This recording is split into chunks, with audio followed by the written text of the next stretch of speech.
Hey guys, welcome back. We're just going to be doing some work on the Bonneville here. This is like the last thing we're going to be doing to it for a while, I think. Well, I mean, past getting it fully tuned, but Tristan has all his gauges here for intake air temp and boost. And right now we're taking off the intake, the cold air intake here to get the intake temp for before the intercooler, and then we already have the after intercooler wired when we drilled and tapped it. It's right in there. And then Tristan's going to take it to the track, right? He is going to take it to the track once it gets tuned. Just take it today. No. We're going to be replacing some of this line because it's actually kind of like so much vacuum that it suffocates it. Yeah, it collapses under run conditions, specifically this one, because this isn't a vacuum hose. It's not meant for that. Also, one other thing, the throttle cable, it was actually hitting this bracket, so he notched it right there. Which makes no sense. It clears it now. It makes no sense why this was hitting, because, well, first of all, this bracket is custom made for this throttle body, but we had my black one on there, and it's identical North Star throttle body. This one. And like, even putting it up to the car, I'm looking, it's identical. This one is just cleaner and polished. Exactly, and that's why it's on the car instead of this nasty black. But yeah, these are in the same spot, and this is the same distance out as this. It doesn't make any sense, and so I had to unlock full throttle multiple times now because yeah, he was running at 65% throttle for a while. Yeah, I took one of the bolts off, angled it, tightened it up, and then I just noticed today that it went back to being right there and then blocking the throttle. So last night I wasn't even getting full throttle, and I was wondering why I was only but now getting as much that should boost. be fully fixed. And right now, yeah, like I mentioned, we're just getting this intake out so we can put this intake temp sensor in.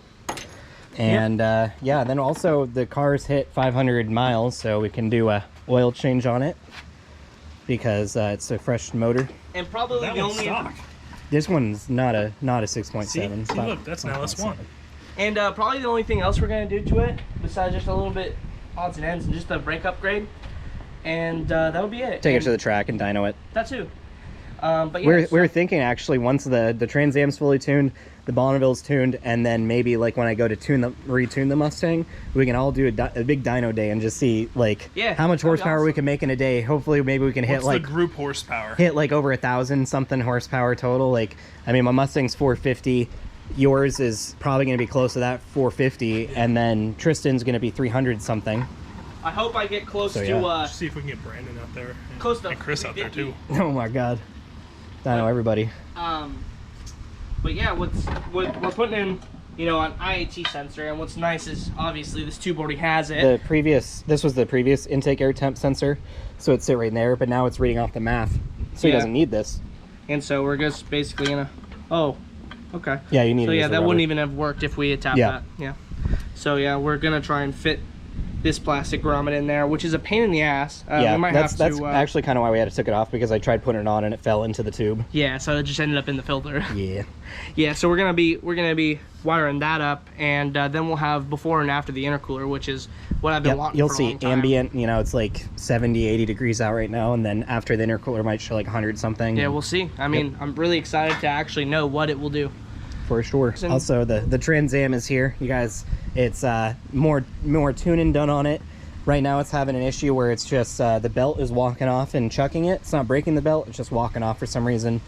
That might be fixed now, it might not be, we don't know.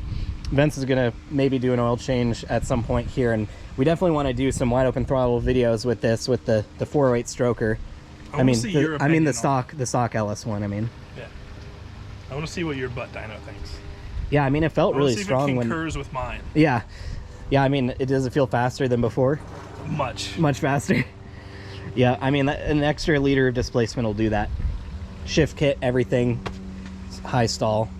It'll be good. Yeah, Davis's butt dyno will be like, yep, power confirmed. Yep. All right, guys. Well, we're gonna get that in, start wiring it up. It's just gonna be kind of like the previous thing with the AFR, just kind of like throwing the wiring in, and then Tristan will clean it up at some point. We just want to get it running, and we'll probably do a video just driving around, seeing what kind of boost it makes and what kind of intake temps we're seeing, because that'll be really interesting to see. With they call this is a Eaton M90. I have a Eaton M122 in my Mustang, and their nicknames are Heatons because they produce tons of heat. They're just like not as efficient as the newer blowers, like the TVS style. So we'll see what kind of temps they are. I mean, with the intercooler system, as long as it's staying under like 130 degrees, like cruising around maybe like 100 and something, should be perfectly fine. All right, guys, so we got the sensor in there, so that's all wired up, and then the limb is all wired up. So we just need to run the wires into the cabin where we'll plug it into the gauge. This is the boost controller, or it's electric boost controller, which is awesome. So this goes to the boost reference off one of the vacuum lines, and then this line goes into the interior, plugs right into the back. You don't even have to wire Really this simple. one. Yeah, you don't even have to wire anything. This will, well, I mean, from the gauge you do, but that's fine. Also, the where we put this IAT is actually where the stock IAT in this intake came with, and we just unplugged it because we weren't even using it. The MAF, like we said, is using it, and so that's really simple. And we're probably going to have all these wires come down the same spot, right down there. It's going to be kind of dark and hard to see, but right in there. It's where the AFR gauge and wiring went. Right of the steering arm and above the tow arm there. That's where we're going to route the wires, and then through the same hole on the ground where the AFR gauge is coming up. And then we can wire it up into the gauge pod pillar that we have, wherever that is. You know where the clippers went? Yeah, they're over here somewhere. I had them out somewhere. Yeah, we'll find them. Anyways, just wanted to show you guys basically what we're working with. If you want like a full detailed video on how to wire these up, again, through ProSport, we did videos for them doing a full, in-depth installation. I'll put the links in the description. Did that on my Mustang right over there. What Davis was saying is that, this comes with a wiring harness already, so, you don't... Plus, this is the waterproof connector. Yeah, which comes with the more expensive gauge, I guess. But, so essentially, you don't even have to splice unless you have to extend the wiring, unlike his, right? Yeah, he shows it. Basically, my boost gauge, it had wires going into, like, several different, and I had to run them into the cab. Right, just like the AFR gauge. Yep. But now this is even easier. Yep, so, way easier. Yeah. Recommend getting that. You can even just upgrade. They sell this individually with a harness on their website, which I might switch to because this is water sealed, or waterproof, and mine is not waterproof supposedly. So reasonable upgrade there from ProSport. Use code JURYRIG for 10% off your ProSport purchase. All right, guys, so made some more progress. Just want to show these off real fast. Tristan got some silicone radiator hoses, which look awesome. Disregard, he's covering up, it's fine, we don't talk about that. Anyways, yeah, these are just, we don't talk about this brand, we don't like them. Anyways, so we got the boost controller all wired up and it works. We're now working on wiring up the IATs on before and after the intercooler. If you see in here, it is gonna be a rat's nest until Tristan cleans this all up, if that happens. But go ahead and turn this on for you. So here is the boost gauge. Takes a second, but right there showing -1. It should be at 0, but -1 is also fine. Could be that the ground needs just a little bit more work or something, but not gonna turn it on right now. But it shows vacuum right about like -17 back. So once we get this all put in the gauge pod pillar and stuff, we'll show you guys. Just working on the last parts here with just wiring up all that stuff, but I'm happy. We'll be very close to getting this done here. Yeah, the only problem I'm gonna have is where to locate this box for the AFR, because it's pretty chunky. I was able to get it under here without it making too much of a bulge to where the trim couldn't go back on. But there's gonna be a lot more wires and connectors here. If the wires can like hide in here or hide in here, they'll be fine. Or hide behind this would be good too. At some point, we're just gonna have to redo the wiring from this junction to the box and extend it so the box can go basically where the battery sits, and that'll be a better spot for it. But for now, we're looking for function, not for looks. Well, first oil change. How's it look? Let's see what it looks like. Let's see. Is it oily? It definitely will be oily. Oh, that looks great. A little black. It looks pretty dark for 500 miles. But look at that. There's no coolant. It looks a little gray almost when you shine the light on it. Yeah, it definitely does look gray. Unless the water's on top. Wouldn't water be on the bottom? Yeah, the water is actually... yeah, water would sit on the bottom. Yeah. The oil is lighter than it, right? Yeah, it is. Separate. The oil doesn't look awful.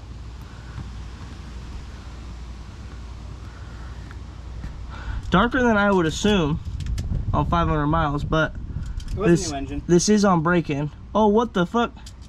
I just saw some, I'm pretty sure some gray RTV. Come out? Yes. Maybe with some sludge. I don't think so. I'm gonna have to watch that. It was orange. Orange RTV? Yes. How the fuck would it work? I don't know, but I saw it. In fact, yeah, I'm gonna have to watch the video back. I see it right there. It's about to go in, but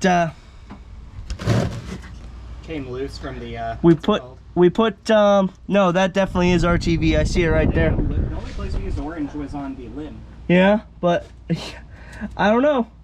That is the only place we put it, and well, made its way into the oil, but that was never gonna hurt anything. We put zinc additive as well in the oil. Yeah, I just wanted to show you guys though, just so you could see what I see in the first oil change. This is 500 miles. Oil change we gave it before it, like we decided to do all this. What's that? Way better than the oil change that we. Oh did yes. After the second rebuild. Yeah. 'Cause Yeah. That's what put the nail in the coffin. We're like, yeah, we just gotta do this. Yeah, that's true. And well, I'm gonna back up the GoPro because now the wind is taking that oil and making it fly. But if you guys can see, my cam member is now freshly oiled, and so is my pan a little bit. I think it's an oil filter. Well, it is a little drippy, but I think, well, okay. So if you see on the differential, it definitely has got a little bit of drip from the oil filter, but some of this is for sure trans fluid coming out of the dipstick seal. It's very minute now because if you remember, I don't actually have the rubber seal that the dipstick sits inside of the transmission with, so that's gone. So it's just metal on metal, not really sealing. So that's fine. That's fine. But besides that, it's coming together. I need to get that filter off.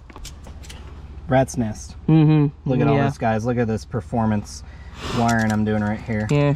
Dude, look what I'm having to do to keep the carpet up. It's ridiculous. That carpet. Oh, yeah, this fucking screwdriver. Yeah, I didn't see that. the carpet is an asshole, and it doesn't want to stay up because I can't get the carpet out from under the brake pedal. So that's the best I can do. Daisy chaining 3 powers together. Oh yeah, we're doing that. Yeah, so the boost gauge has a literal spot where you can daisy chain the power from one gauge to another by a harness that's already made, a cable. And what's funny is that even though my AFR is the exact same model, you know, like the JDM series, it doesn't have the daisy chain. Doesn't have the daisy chain. So we're thinking, well, you know what? Since that one had it, let's try daisy chaining the power off of one another. Well, it totally worked, and that's awesome. I mean, all these aren't very strong. Like, that they don't need a lot of power. For yeah, sure. they don't. So, do you need any more connectors? No, this is. I have them right here. Oh, okay. Yeah. But I can't wait to get this. Get these gauges up in the pod. It just works, guys. It just works. Yeah. God, Todd Howard's a legend. It just works. Now, these JDM gauges are actually really nice to install, and Davis said that one of the gauges, the boost gauge. These are simple as hell. Like, I mean, I threw together Vince's AFR gauge in like 30 minutes. But specifically this JDM one on the boost gauge specifically, so was just easier. This isn't hooked up to the intake temps yet, but definitely just don't turn it. What if you just turn the car on? No oil. That'd be fun. This is not getting power to flip. Oh. Oh, wait. 1 second. You didn't see that. I did the wrong one, yeah. You didn't see nothing. I just wired the power. Oh, no, it's the ground. I didn't wire the ground in, fuck. Or you didn't wire the power in. I figured it out. 1 sec, guys. I was just missing something. Yeah, no, he was just kidding. Here, wait. Just hold for a sec. Hold for applause. Yeah, everyone's about to clap now. Yeah, oh, they'll definitely get a clap at their screens once the gauge works. That's how good we are. That's how good Davis is. He's doing all this wiring. Yeah. Well, God, I mean, the wiring isn't incredibly difficult, but I'm certainly the guy in the group that's done the most. Yeah, definitely. These wire strippers, this style of stripper is great, but these ones are bad. I bought this on clearance. Yeah, those ones aren't good. And then definitely get a better crimper than he has. I've got a crimper that's just I lost my good standalone. crimper. Oh, you had one? Yeah, remember? No, I don't even remember. It was the Knipex, the one we used to bead. We would bead the what's it called with? Oh yeah, I guess we're just gonna have to buy a new one because having to. Look at that. Oh dude. Yep. So no. I wish I could. It would just inputs display 666. Yeah. Here now, if I get these wired up, which will take a minute, it'll start displaying them. But these are the inputs from below. We weren't kidding when we said rat's nest. So let me show you. I mean, I probably already did show you, but you know, you got these coming from this one, going down, and then you got.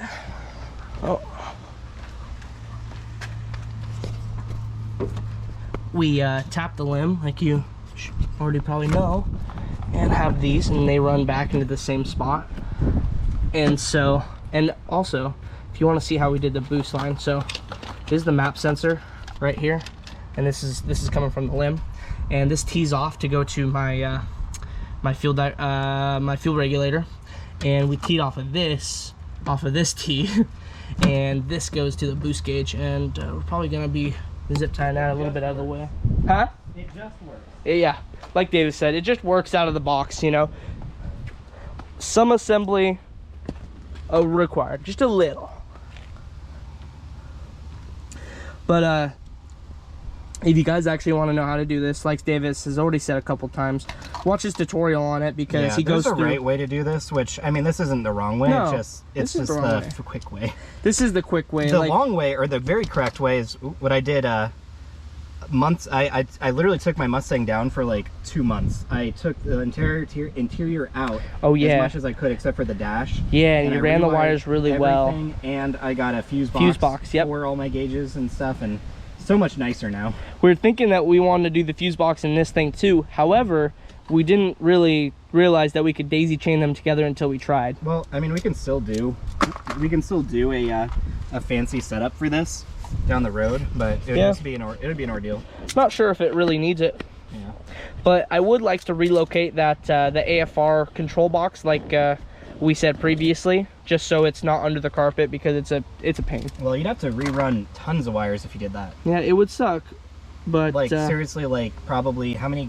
So 1, 2, 3, 4, 5, 6, 7, 8, 9, 10, 11, 12, 13, 14, 15 wires you'd have to extend. I wouldn't do it. I would just leave it up there. Yeah, I guess I could put it more towards the foot pedal area on the firewall on the inside maybe. But it being on the carpet was a pain. We'll see. But once my trim is all together and there's no exposed wires, it will just look so much cleaner. This is trash at the moment. And then yeah, I've been dealing with that. And then once I actually am able to find the interior color and spray paint, I'm gonna spray paint the take it all off and paint the gauge cluster, gauge pod holder. All right, so this is the before intake temp sensor. So we will get this wired up. We'll turn on the gauge and you'll see the before temp reading, which will be pretty cool. I don't know if you've ever had to do something in front of somebody before, like when I used to run Ethernet cable. Anytime I'd have to crimp Ethernet in front of people, it'd just be so bad. It would take forever. And I kind of feel like that right now. Yeah, do you feel kind of like you're being watched as you are? Being judged. That's a good thing about... So the in should show temp. Ooh. Yep, hey, look at that. That's ambient. That's correct too. It's right at that right engine now. In, because we had the engine on a couple times when we did the we're showing the booster, looking at the boost. So engine temp went up. So now we'll get to see what it's after the intercooler. And then we get to clean up all this stuff. Yeah, fuck. Yeah, it's whatever. It is whatever. It's not a big deal. And then we're gonna have to decide on gauge placement. Yeah, for sure. I don't know which gauge will be better where. I think the AFR on the top and then boost on the bottom, only because the boost wire is so short that we don't really want to extend it. Yeah. And then I guess the IATs will be in the middle then. It's too bad they don't make the JDM style with the double air intake gauge, but it wouldn't really make sense for that style of gauge to have that. Yeah, double. I mean, But, 2 dials inside. If it just had, yeah, I mean, I wouldn't need the dials, but if it had, like, I don't know, the look of, you know, like... Yeah, I get what you mean. Yeah. That would have been nice. These gauges were freaking expensive. And after intercoolers, yep. Ooh, baby, look at that. That's sick. Yeah, so That's sick. Since we turned it on, it's already warm. Yeah, for sure. That's awesome. I mean, it's been sitting there. Let's, is everything clear up here? Why? Because I want to start it. No. No? No oil. Why are you oiling it? Thank God you asked. Let's give it a start.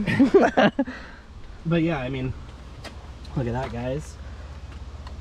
Yeah. Look at that. I mean, obviously, this is the only one reading right because the engine's not on. Right, but I mean, that's actually reading right, close to it. It should be 0, but it's -1. There you go, guys. yeah, look at those gauges, man. They're beautiful. Yeah, this one. That's how I want it. You know, that's exactly how I want to run it. But I can't figure out a way to. Yeah, as we car gotta starts, talk. These be red. We got to talk to what's it called? ProSport. But they come with a dimmer, and so Davis is thinking the dimmer will be that. Yep. All right, guys. Well, yeah, Tristan's gonna go ahead and put some oil in the car, and we'll clean up all that and probably get the gauge pod holder in there, and we'll show you how it looks. We got the JRG sign all lit up and with its LED there. Looks nice. But yeah, we're just gonna go ahead and get the oil in and then clean up the wiring and take it on drive. There you go. More cracks than like drills, unfortunately. Well, good thing it's the spare. Yeah, definitely. I got 2 of these before we attempted this because I knew that something could go wrong. Yeah. And then if it, yeah, so. Man, Yeah, it really man. just cracks. Fucking GM plastic, dude, is the My worst. Mustang did not do that. That's no. Are you kidding me? Damn, rip. That's fucking rip. Well, you know, I have a few ideas. What? Well, drilling smaller holes on each end and then zip tie the motherfucker, or epoxying it. Epoxy's not gonna be done in time. No, I mean, do we have any of that quick JB weld No. that sets in a minute? I doubt it. Well, fuck. Also, how would we hold it? Just Well, literally- we could always continue this tomorrow. Yeah, but then you the should gauges probably, are like- all- Yeah, they're just gonna be hanging out. Yeah.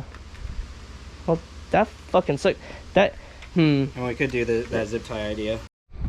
All right, guys, it's been a minute. I'm super tired. We've done so much wiring. Unfortunately, it's like such a rat's nest in here, but we will clean this up for sure. This is just to get it running. And good news, guys. We broke the pillar. You know, you can see that right there. Snapped it clean in half. This GM plastic, it just goes, but we did the old drift stitch fix, so we drilled some holes and put some zip ties, and we have that spare A-pillar, wherever that is. We have a spare one. That one I wanted to keep in case something went wrong. Do this one first, and then... Something went wrong. Yeah. And we could, you know, heat this up to mold it better, and for some reason the clips on the spare, they don't go into this stuff. It's just not the right, you know, clip or something, because even these other ones don't clip so well. I don't know what the deal is with that, but it's where it's going to be for now. Obviously not perfect, but you can see they all turn on here. Ooh, baby, that looks so cool. Yep, so they all turn on. This is showing -1 it bounces between -1 and 0. This is obviously warming up. The car's not even on. Intake temp 82 outside. It's about 80, and then after intercooler 101. It was running for a little bit, so it did get the chance to heat up like that. So yeah, Tristan's just gonna go ahead and clean this up with some electrical tape. I mean, it is actually manageable once you start taping everything up and get everything where it needs to go. But it is still gonna be a mound of wires, and all those butt connectors is exactly why I tore my Mustang down. All these butt connectors I soldered, because you can see how you know, it's a huge chunk of, you know, stuff that's gonna have to kind of sit behind there. So it'd be easy to get jostled and maybe not work right. Also fix all the grounds and stuff. But for just getting it running, this is going to do for sure. And yeah, we're gonna go ahead and clean this up. We did an oil change on it. You saw that, guys. And we're gonna go take it on a test drive and see how it looks. Also, guys, Tristan worked a lot under the car, getting all the wiring to look all nice. Ooh, kicking everything around. Oh yeah, this wire loom does look nice. I mean, it for sure is a bit low. I wonder if there's some way we can anchor it a bit higher, but I mean, that looks pretty nice, honestly. With and that module right where it is, there's not much like movement. Yeah, no, it's good. And like you can't really move basically it we just wanted to put this on here because there's tons of wires and it was already wearing through the wideband one. So we got this all wire loomed up, and it shouldn't bottom out or hit anything. I mean, you'd hit the frame or something else before that, or the exhaust. I guess if you did tear it out, you'd just have to deal with it and fix it. But that's the easiest entry into your Bonneville if you're going to do that. It comes right up above the carpet, right in here, and yeah, right. Little rubber grommet Right here through this rubber grommet that's actually thicker than shit. Yep. Hard to if get. you ever see Tristan at a car show or something, you could easily just snip that right under there. Just fuck up his day. And then suddenly no gauges. Yep. Also, the gauge pod holder came with this this rubber, or you know, whatever, this squishy mat to go in there. Probably just so it looks evener, but I don't think it would. I think it would actually push it off a bit more, and you'd see more gap. So we didn't end up installing this on mine and Vince's. Actually, we also didn't install those. I mean, they didn't come with it. You can see Vince's pod holder here, but we're lucky, Vince and I, with the Trans Am and Mustang, because Glow Shift actually makes a molded bracket or molded pillar pod for our cars, so we didn't have to get like a universal one like this. I mean, the universal one works for sure, but fitment could be a little better. And I mean, we did kind of mess up the A pillar, but yeah, it looks good. Hey guys, so Learned some new things. yeah, This is a V8. I don't know if we've shown this on video or got in a video, but this is the here, let's get in this light. it's a North Star strut tower brace, so it goes on a Bonneville, but it goes on the V8s. Yeah. And what we've noticed is well, it was rubbing on this, and First then we off, put it through that. First off, it goes on top, so that just wouldn't work. So we put it through that, and it looks like it should work, but it is still hitting the regulator. And normally the regulator is on the other side, and so this wouldn't have been a problem, most likely, on a stock. It wouldn't have been a problem on the stock engine, but so It's the certainly only hitting it. like, look at this. This is up on this side, and it's got to go down even more than that. So basically, our only options are longer bolts and probably like A bunch of washers, because I got like some of these M10 washers, and one of these isn't enough, but if we stacked, you know, a couple around, like 2 or and 3 then of some them. longer bolts, it should work. I don't know if it needs like all this clamping force on the strut, you know, top, but just something that, you know, it's the only thing I can think of, you know, working. Yeah, and I've been wanting this forever, so I want to make it work, but today's not gonna work. It's not. Yeah, gonna. we need parts for it for sure. So yeah, I just want to record that and show you if you've got a similar build, it's not gonna work for you. But damn, does it not look good? It does look awesome, but it certainly ain't gonna fit without some form of modification. That's our life. Yeah. Well, look at that. We got all our gauges. Fuck, I can't see. Yep, you're good. Good. Yep.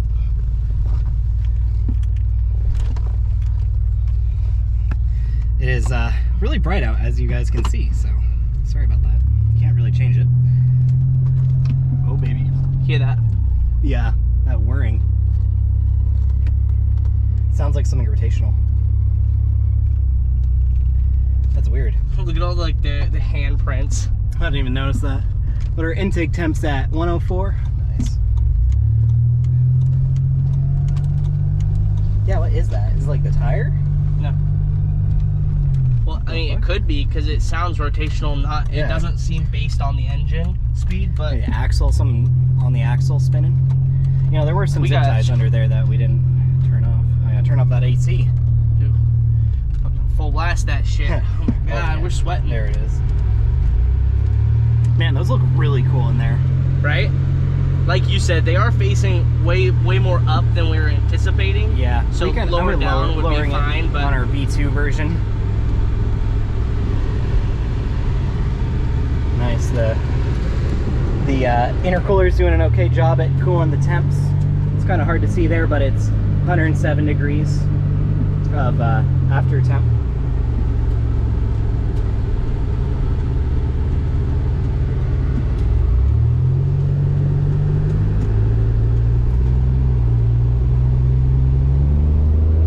£1, £2, 3. Seems low. That wasn't even flooring it though, right? No, but that was I'm seeing 5 PSA on mine. Well, we can do a full rip here. Well, Is what? probably gonna wait a little bit for the car to It's warm, isn't it? You're all good there?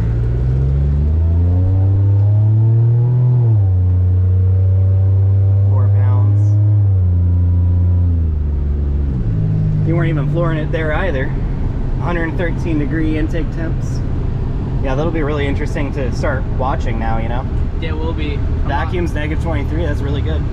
What's the temp at? Yeah, it's at 200, you're operating. Yeah, give it some beans here. 4. I felt some shuddering there. Yeah, it's making about 4 there, so I wonder if something about our vacuum gauge setup is off. Or the vacuum. Maybe a T off of a T is not. I wouldn't think. Well, that it's would not. hurt It's not. I'm not saying it's a vacuum leak. I'm just saying how we piped the bypass valve. Like you capped that one thing and did all that other stuff. Oh so. yeah, that's possible. 124 intake temps. That is getting pretty hot, but it is hot outside, and you are doing some pulls.